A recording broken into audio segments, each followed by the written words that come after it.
नमस्कार, आप देख रहे हैं पुलिस वाला वेब न्यूज और मैं हूं आपके साथ हर्षिता।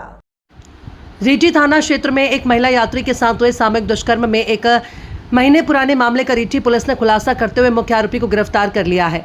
पुलिस ने घटना में प्रयुक्त ऑटो भी जब्त कर लिया है, जबकि दूसरे आरोपी की तलाश जारी है। पुलिस के अनुसार 14 जून 2026 को पीड़िता अपने बच्चों के साथ निजामुद्दीन से छत्तीसगढ़ जाने के लिए हीराकुंड एक्सप्रेस से यात्रा कर रही थी। मुंडवारा रेलवे स्टेशन पर पानी लेने के दौरान ट्रेन छूट गई। आरोप है कि स्टेशन के बाहर एक व्यक्ति ने मंदिर दर्शन कराने का झांसा देकर उसे ई रिक्शा में बैठाया और रीठी रोड स्थित पोसरा स्टेशन के पास जंगल में ले गया, जहां ऑटो चालक एक अन्य व्यक्ति ने उसके साथ सामूहिक दुष्कर्म किया।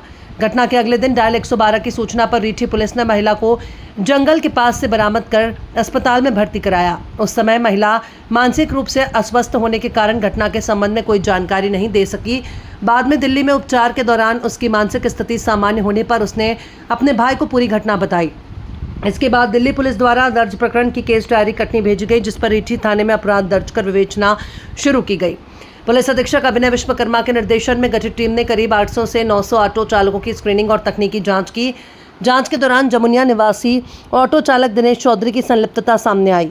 पूछताछ में आरोपी ने अपराध स्वीकार कर लिया, जिसके बाद पुलिस ने उसे गिरफ्तार कर घटना में प्रयुक्त ऑटो जब्त कर लिया। पुलिस ने आरोपी को न्यायालय में पेश कर रिमांड प्राप्त किया है। मामले में शामिल दूसरे आरोपी की तलाश जारी है और विवेचना प्रचलित है। एक महिला है जो कि मानसिक रूप से चैलेंज समझ में आ रही है, जिसको इलाज के लिए रीठी अस्पताल लेके आया गया है।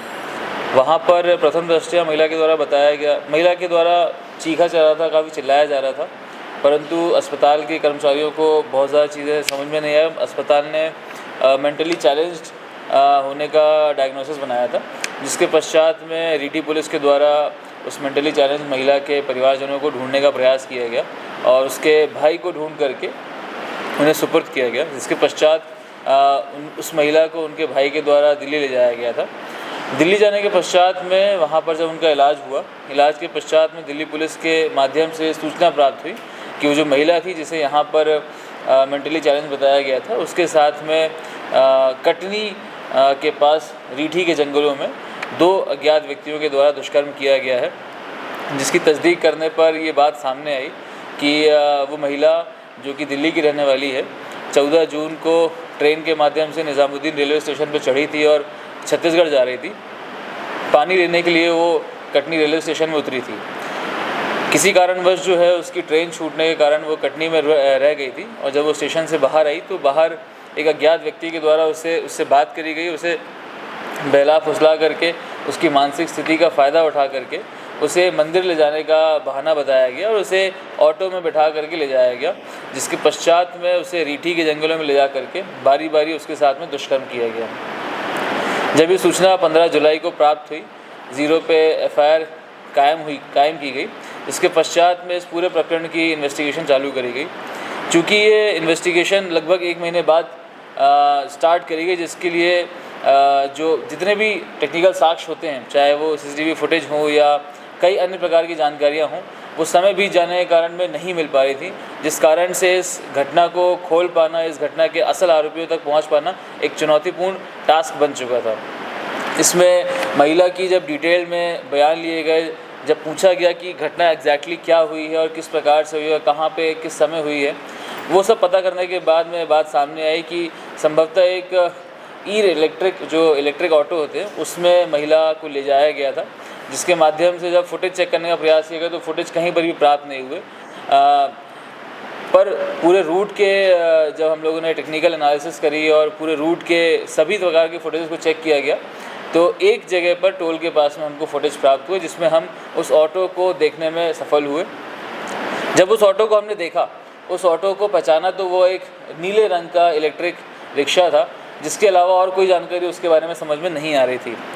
महिला के पास भी 2 अज्ञात व्यक्तियों की कोई भी जानकारी ना होने के कारण में सभी प्रकार के टेक्निकल एनालिसिस किए गए और ये देखा गया काफ़ी मेहनत के बाद में कि जितने भी कटनी में ऐसे नीले ऑटो चलते हैं वो उनके ओनर्स कौन कौन हैं, उनको तस्दीक कराया गया। और उस ऑटो की एक ख़ास बात थी जिसके जो पहचान जिसके कारण हो पाई है, जिसमें एक रेड कलर की पट्टी हुआ करती थी और एक जो लटकन होती है ऑटो में, उसमें एक साइड ही थी। जब सभी ऑटो की तस्दीक करी गई तो एक ऑटो में ऐसा चीज़ पाया गया जिसके ऑटो चालक को बुलाया गया, उससे पूछताछ करी गई। शुरुआत में उसके द्वारा सभी प्रकार की घटना को मना किया गया, परंतु जब हमने टेक्निकल एविडेंसेस के माध्यम से उसको काउंटर किया और सभी प्रकार के सवाल जवाब उससे किए, तब जा कर के उसके द्वारा इस घटना को करना कबूल किया गया। और घटना कबूल करने के बाद में जब उसने पूरी घटना के बारे में बताया, तो उसने जाकर के जो असल घटना स्थल था उसके बारे में पुलिस को सूचना दी। पुलिस जब असल घटना स्थल पर पहुंची है तो वहां पर जो महिला के द्वारा बताया हुआ गया था कि उसकी चप्पल, उसके चश्मे और अन्य चीज़ जो है उसे नहीं मिल रही है, तो उस घटनास्थल पे बरामद हुए, जिसके बाद में ये घटना का खुलासा हो पाया। उस आरोपी को हमने गिरफ्तार किया है और सभी प्रकार के जो टेक्निकल साक्ष्य हैं उसको इकट्ठा किया गया है। इस घटना में उसके साथ में एक अन्य आरोपी था, जिसके बारे में जो करंट आरोपी है उसे जानकारी नहीं है, उसने कुछ हुलिया उसका बताया है, इसकी तलाश पुलिस लगातार कर रही है। इस प्रकार से एक बहुत ही चुनौतीपूर्ण मामले में रीठी पुलिस की बहुत ही महत्वपूर्ण और सराहनीय भूमिका के पश्चात में इस प्रकरण को खुलासा करने में हम सफल हुए हैं और इस प्रकरण में आरोपी को गिरफ्तार किया गया है, उसे वैधानिक कार्रवाई करके जेल पहुँचाया गया है।